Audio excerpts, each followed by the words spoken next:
ஹிந்து மதத்தை இழிவுபடுத்தும் நோக்கத்தோடு பெண்களையும் அவதூறாக பேசியிருக்கின்ற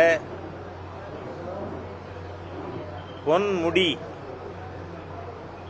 தமிழக மந்திரி சபையிலிருந்து நீக்கப்பட வேண்டும். திராவிட முன்னேற்ற கழகத்தின் நிர்வாகியிலிருந்து நீக்கியிருப்பது என்பது கண் துடைப்பு நடவடிக்கை. ஏன்னா திமுகவில் என்னவா இருந்தா என்ன, முதல் குடும்பத்தின் அடிமைகள்னு அர்த்தம், அவ்வளவுதான். ஆனால் அவருக்கு அரசாங்கம் மந்திரி சபையில் எப்படி அந்த ஒரு மிக கேவலமான மனிதர் மதங்களை துவேஷமாக பேசி பெண்களை கொச்சைப்படுத்தி இழிவுபடுத்தி இருக்கின்ற பொன்முடி உடனடியாக மந்திரி சபையிலிருந்து நீக்கப்பட வேண்டும். அடுத்ததாக பொன்முடி உடனடியாக கைது செய்யப்பட வேண்டும். ஏனென்றால் இந்து மதத்தின் இரு பெரிய பிரிவுகள் சைவம் வைஷ்ணவம், இந்த இரண்டையும் அவ்வளவு மோசமாக பெண்களை தொடர்புபடுத்தி இழிவாக பேசியிருக்கின்ற நபர் மதத்தை இழிவாக பேசினார். இதே மாதிரி மாற்று மதத்தை யாராவது பேசினா இந்த திரவிடியா ஸ்டாக் அரசாங்கம், ஸ்டாலினின் இந்து விரோத அரசு சும்மா இருந்திருக்குமா? ஆகவே பொன்முடியை வழக்கு தொடர வேண்டும். பொன்முடிக்கு எதிராக அவரை கைது செய்ய வேண்டும், மந்திரி சபையிலிருந்து நீக்க வேண்டும் என பாரதிய ஜனதா கட்சி கேட்டுக்கொள்கிறது. திராவிட முன்னேற்ற கழகம் எப்படி சிறுத்தையின் புள்ளிகளை அழிக்க முடியாதோ அதுபோல திராவிட முன்னேற்ற கழகத்தின் ஹிந்து விரோதத்தை நாம் மாற்ற முடியாது. ஆகவே இதற்கு ஒரே வழி, திமுகவை லாட் ஸ்டாக் அண்ட் பேரல் 2026 தேர்தலில் அடியோட அரசியல் களத்திலிருந்து இந்துக்கள் அனைவரும் துடை தெரிய முன்வர வேண்டும். இன்று உறுதியேற்போம், சிவபெருமானின் பெயரால் மகாவிஷ்ணுவின் பெயரால் உறுதியேற்போம். இந்த ஹிந்து விரோத தீய சக்தி திராவிட முன்னேற்ற கழகத்தை தேர்தலில் தோற்கடிப்போம் என நாம் முடிவெடுக்க வேண்டும் என்று ஹிந்து மக்கள் அனைவருக்கும் வேண்டுகோளாக வைக்கிறேன்.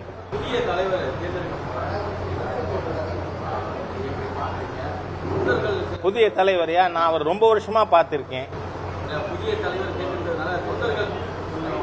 பாருங்க, பாரதிய ஜனதா கட்சியில அடல் பிஹாரி வாஜ்பாய் அவர்களிலிருந்து லால் கிருஷ்ண அத்வானி போல் தன்னுடைய ரத யாத்திரையால் பல்வேறு மாநிலங்களிலும் கட்சியை வலுப்படுத்திய பெருந்தலைவர்.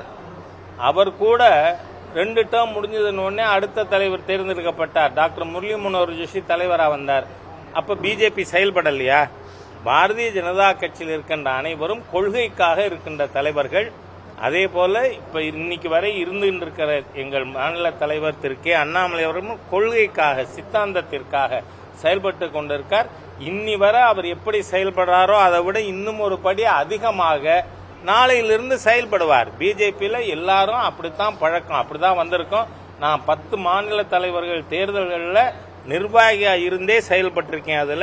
அதனால இதுல தொண்டர்கள் அனைவரும் உறுதியாக நம்முடைய கொள்கை இலக்கு இன்று தமிழகத்தையே போதை காடாக மாற்றி இருக்கின்ற ஒரு வீட்டு குழந்தைகளையும் போதைக்கு ஆளாக்கி கொண்டிருக்கின்ற இந்த தீய அரசாங்கம் தமிழகத்தின் எதிரியாக செயல்பட்டு கொண்டிருக்கின்ற திமுகவை தோற்கடிப்பதற்கு பாரதிய ஜனதா கட்சியில் எல்லா தலைவரும் ஒன்றாக இணைந்து, அதுல நீங்க குறிப்பா நோட் பண்ணி இருக்கணும், இன்னைக்கு அடுத்த தலைவராக ஒரு வேட்பாளரை பரிந்துரை செய்ததிலேயே மாநில தலைவர் திரு அண்ணாமலை அவர்கள், முன்னாள் மாநில தலைவர் பொன் ராதாகிருஷ்ணன் அவர்கள், முன்னாள் மாநில தலைவர் தமிழிசை சவுந்தரராஜன் அவர்கள், நான் திரு முருகன் அவர்கள் எல்லாருமே சைன் பண்ணி இருக்கோம். அப்படின்னா என்ன அர்த்தம்?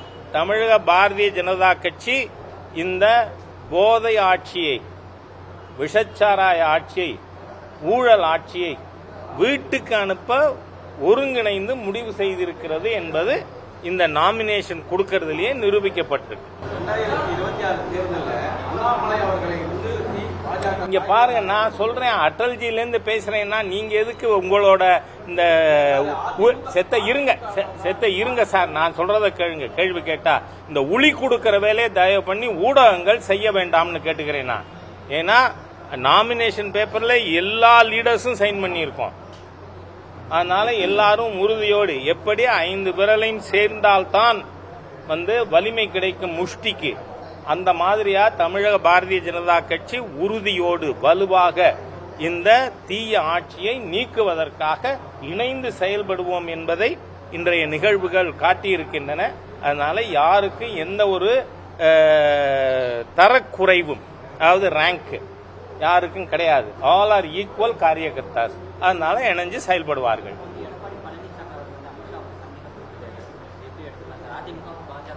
நான் என்ன சொல்றேன், 35 ஆண்டுகளுக்கு மேலாக நான் பிஜேபி நிர்வாகியா இருக்கிறவன். தொடர்ந்து 1991 கூட்டணி பற்றி மாநிலத்தில் நாங்கள் யாரும் பேச மாட்டோம். ஏன்னா it is the domain of national leadership. அதனால மத்திய தலைமை தேசிய ஜனநாயக கூட்டணியில் யார் யார் இருக்கணும் அவங்க முடிவு பண்ணுவாங்க. அதனால அவர்களுடைய வழிகாட்டுதல்ல நிச்சயமாக தமிழகத்தில் ஆட்சி மாற்றமானது துவங்கும். அதுக்கு அச்சாரம் இன்று இடப்பட்டிருக்கிறது. நன்றி. செய்திகளை உடனுக்குடனும் துல்லியமாகவும் தெரிந்து கொள்ள சப்ஸ்கிரைப் பண்ணுங்க.